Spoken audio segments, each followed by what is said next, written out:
안녕하세요. 오늘은 사무엘상 6장의 말씀을 가지고 하나님을 인정하라 이런 제목으로 함께 은혜를 나누죠. 하나님의 법궤는 우리 어제 배운 대로 블레셋에 계속 머무르면서 재앙을 일으켰습니다. 7개월 동안 블레셋에 머물러 있었는데 이 7개월은 블레셋 사람들에게 지옥과도 같은 시간이었죠. 너무나 하나님이 두렵고 무서워서 어떻게든지 이 법궤를 떠나게 하려는 그러한 시간이었습니다. 블레셋 사람들은 이 법궤를 빼앗은 것을 하나님을 이기고 자신들이 승리했다고 믿었지만 결국 그것은 착각이었고 하나님이 진정한 신이라는 사실을 볼 수 있는 그런 놀라운 역사가 일어나게 된 것이죠.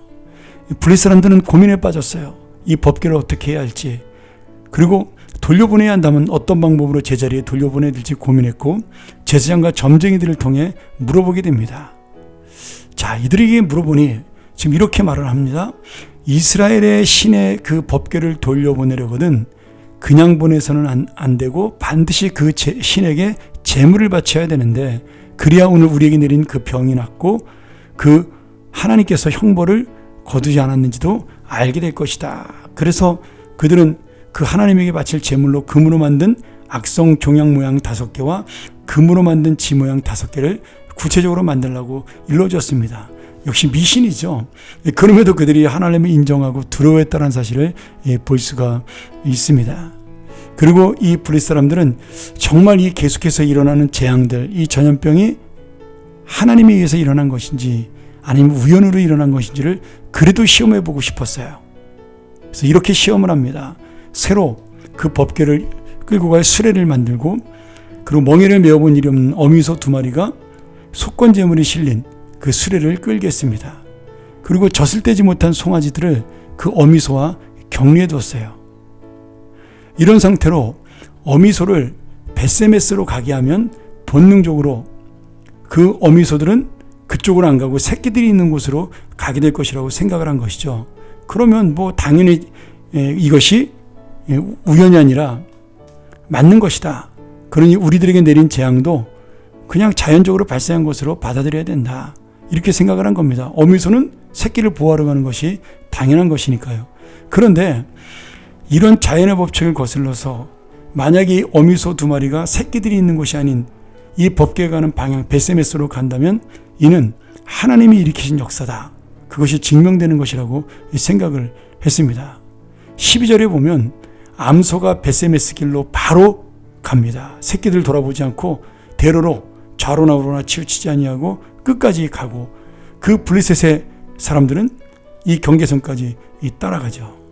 결국 자신들에게 내렸던 재앙이 하나님의 역사라는 사실을 눈으로 보고 깨닫게 됩니다. 그리고 하나님께서는 하나님을 모르는 이 이방 백성에게 내가 진정한 창조자요, 통치자요, 그리고 진짜 유일한 신이라는 사실을 다시 한번 보여주는 놀라운 역사입니다. 오늘 여러분, 하나님께서는 때로 여러 가지 방법을 통해서 하나님의 살아계신과 위대하심을 인정할 수밖에 없도록 눈에 선명히 보여주십니다. 그래서 하나님에게는 절대 실패가 없습니다. 오늘 우리는 이런 하나님의 놀라운 능력을 의지하여 이 살아가는 현실 속에서 정말 내가 붙들어야 될 분이 누군지를, 그리고 하나님이 우리의 최선이라는 사실을 깨달으면서 우리에게는 돌아감과 늦어짐은 있어도 결코 실패는 없다는 사실을 기억하시기를 소원합니다. 오늘 주님께서는 이 벳세메스의 사건을 통해서 다시 한번 하나님의 역사가, 하나님의 놀라운 능력이 나타남을 보여주시고 하나님만이 진정한 신이라는 사실을 보여주고 있습니다. 언약궤가 자신의 그 지역으로 들어오는 것을 본 벳세메스 사람들이 기뻐했어요. 그리고 이들은 이 여호와의 궤, 다시 말하면 이 법궤를 정말 구경하기에 정신이 없었습니다. 그런데 여기서 또 놀라운 일이 일어나죠.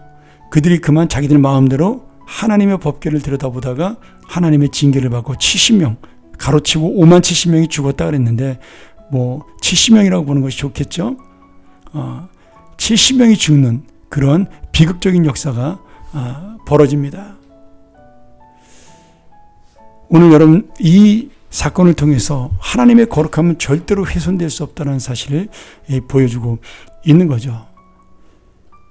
그래서 베스메 사람들이 이렇게 외쳐요. 이렇게 거룩하신 주 하나님을 누가 감히 모실 수 있겠는가? 이 괴를 어디로 보내어 우리에게서 떠나가게 할까?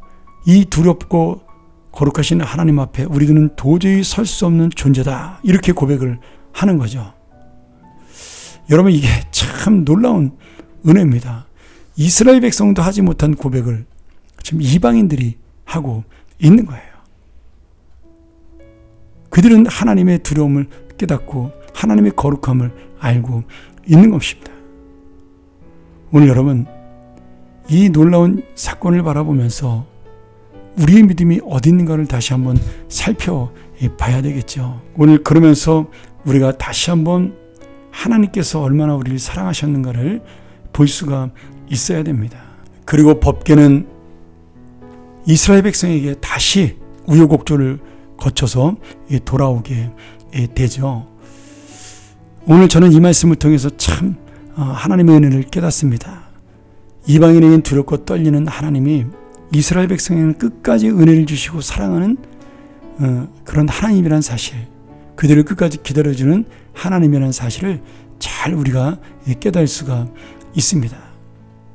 오늘 이 말씀을 통해서 다시 한번 하나님의 그 은혜, 나를 사랑하셔서 나를 지키시며 나에게는 여전히 사랑을 베푸시는 하나님의 역사가 나와 함께 있다는 사실을 깨닫고 오늘 베스메스 사람들이 고백한 이 고백이 이제 우리의 고백이 되기를 간절히 소원합니다. 함께 기도하겠습니다. 하나님 아버지, 오늘 이 말씀 통해서 다른 사람도 깨닫는 이 주님의 놀라운 은혜와 역사를 우리도 알게 하여 주시옵소서. 아니, 이제는 우리가 더 깊이 있게 깨닫고 고백하며 주님을 섬길 수 있는 그 이 사랑을 가지고 살아갈 수 있는 믿음의 사람들이 되게 하여 주옵소서. 하나님은 진정한 하나님이요, 유일한 나의 하나님이요, 그리고 나의 완전한 보호자이심을 깨닫게 하여 주옵소서. 예수님의 이름으로 기도합니다. 아멘.